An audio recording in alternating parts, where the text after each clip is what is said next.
Welcome to Lola kitchen. நாம் வாரம் horror story சொல்லிகிட்ருக்கோம். த whispering mirror அதோட 3rd பார்ட் இது. கண்டினியூ பண்ணலாம். போன டைமு அவள் அந்த மிரர்லேருந்து தப்பிச்சு வீட்டுக்கு வந்தாச்சு. வந்துட்டு யார்கிட்ட சொல்கிறது, சொன்னால் நம்புவாங்களா அப்படின்னு சொல்லி யோசிச்சுட்டு இருந்தா.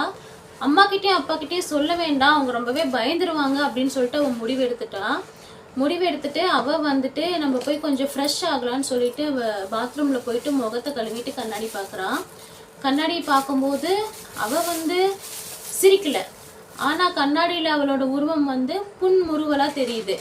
கொஞ்சம் லைட்டாக ஸ்மைல் பண்ணுற மாதிரி தெரியுது. அதனால என்ன பண்ணுறதுன்னு அவளுக்கு தெரியல. அவள் பயந்துட்டா. அவள் அப்படியே நார்மலாக வீட்டுக்குள்ளே உலாத்திட்டுருக்கா. அவங்க அம்மா நம்ம பொண்ணுக்கிட்ட ஏதோ ஒரு மாற்றம் தெரியுதே அப்படின்னு சொல்லிட்டு பார்க்குறாங்க. அவளோட கண்ணு கூட கொஞ்சம் மங்கலாக இருக்குது, பிரைட்னஸ் இல்லை கண்ணில். அதனால இவகிட்ட ஏதோ ஒரு வித்தியாசம் தெரியுது அப்படின்னு சொல்லிட்டு அவங்க அம்மாவுக்கு உணர்றாங்க. அம்மாவுக்கு குழந்தைங்களை பார்த்தாவே தெரியும் இல்லைங்களா, அது மாதிரி அவங்க அம்மா உணர்றாங்க. இவ சொல்ல வேண்டாம் அப்படின்னு சொல்லிட்டு நினச்சிட்டு இருந்தாலும் இது சரியாயிரும் அப்படின்னு அவன் மனசுக்குள்ளே நினச்சி நம்பினாலும் அந்த உருவம் அவளை விடுறதா இல்லை. கண்ணை மூடினாவே அவளுக்கு அந்த ஞாபகம் தான் வருது.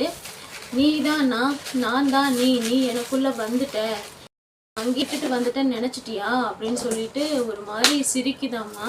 அவளுக்கு கண்ணை மூடணும்னு பயந்துட்டு மறுபடியும் முழிச்சிட்டு என்ன பண்ணுறதுன்னே அவளுக்கு தெரியல. அவங்க அம்மா கேட்குறாங்க, என்ன ரியா உனக்கு பிரச்சனை, ஒரு மாதிரியாக இருக்கியே, எப்பயும் போல நீ இல்லையே, என்னன்னு சொல்லு, எதுவாக இருந்தாலும் அம்மா கிட்ட சொல்லு அப்படின்னு சொல்லி கேட்குறாங்க. வேற ஏதோ பிரச்சனையாக இருக்கும் அப்படின்னு சொல்லிட்டு அம்மா கேட்குறாங்க. ஆனால் ரியா சொல்ல மறுக்கிறான். அம்மா பயந்துட்டாங்கன்னா என்ன பண்ணுறது அப்படின்னு சொல்லிட்டு இதை பெரிய இஷ்யூ ஆக்க வேண்டாம், நம்ம ஃப்ரெண்டை கூட்டிகிட்டு நம்ம ஒரு டைம் அங்கே போய் பார்க்கலாம் அப்படின்னு சொல்லிட்டு அவளோட தோழியான மீனாவை கூப்பிட்றான்.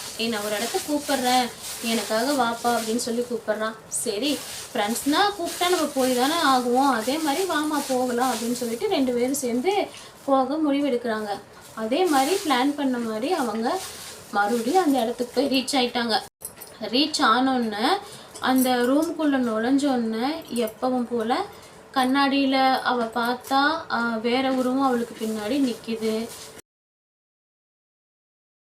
அப்புறம் அது அவள் மட்டும்தான் உணர்றா. அவளோட தோழி மீனா கிட்ட அவள் சொல்லி அவள் பயந்துட்டா என்ன பண்ணுறது அப்படின்னு சொல்லிட்டு எந்த விஷயமும் சொல்லாமல் என் கூட வாப்பா கொஞ்சம் அப்படின்னு சொல்லி மட்டும்தான் கூட்டிகிட்டு வந்திருக்கா.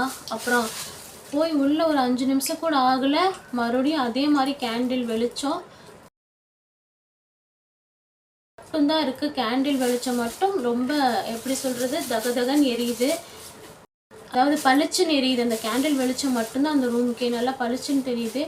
ஆனால் அந்த உருவம் மறுபடியும் அவளுக்கு தெரிஞ்சதுனால பயப்படுறேன். என்னடா பண்ணுறதுன்னு அவளுக்கு புரியாமல் யோசிச்சுட்டு இருக்கும்போதே, நீ தான் நான் தான் நீ என்னை விட்டு போயிடலான்னு நினச்சியா? கண்டிப்பாக முடியாது, நம்ம 2 பேரும் ஒன்று தான்.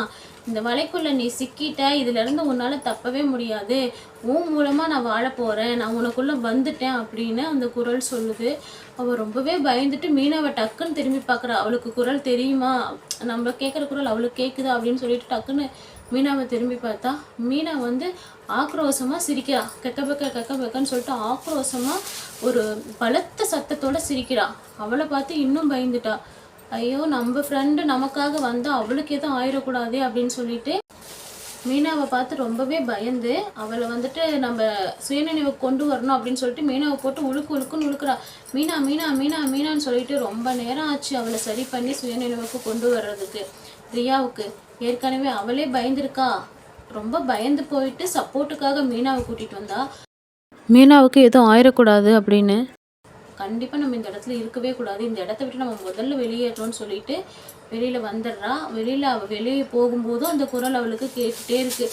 நான் தான் நீ தான் நான் அப்படின்னு சொல்லிட்டு அந்த குரல் கேட்டுகிட்டே இருக்காது. நம்ம காதுலேயே வாங்கக்கூடாது அப்படின்னு சொல்லிட்டு நம்ம மனசை ஒருநிலைப்படுத்திட்டு நம்ம வெளியில் போகணும்னு சொல்லிட்டு மனசை ஒருநிலைப்படுத்தி நமக்காக நம்ம தோழி வந்திருக்கா, அவளுக்கு எந்த பிரச்சனையும் வந்துடக்கூடாதுன்னு சொல்லிட்டு வெளியில் கூட்டிகிட்டு வந்துடுறா. வீட்டுக்கு போகிறா. அவங்க தோழியை அவங்க வீட்டில் விட்டாச்சு. அவள் வீட்டுக்கு போயிட்டு அடுத்த ஸ்டெப் என்ன எடுக்க போகிறா அப்படின்னு தெரியல. அடுத்த வாரம் கண்டினியூஸாக இந்த கதையை பார்க்கலாம். Stay tune. அடுத்த வாரம் என்ன நடக்குதுன்னு பார்க்கலாம். தேங்க்யூ.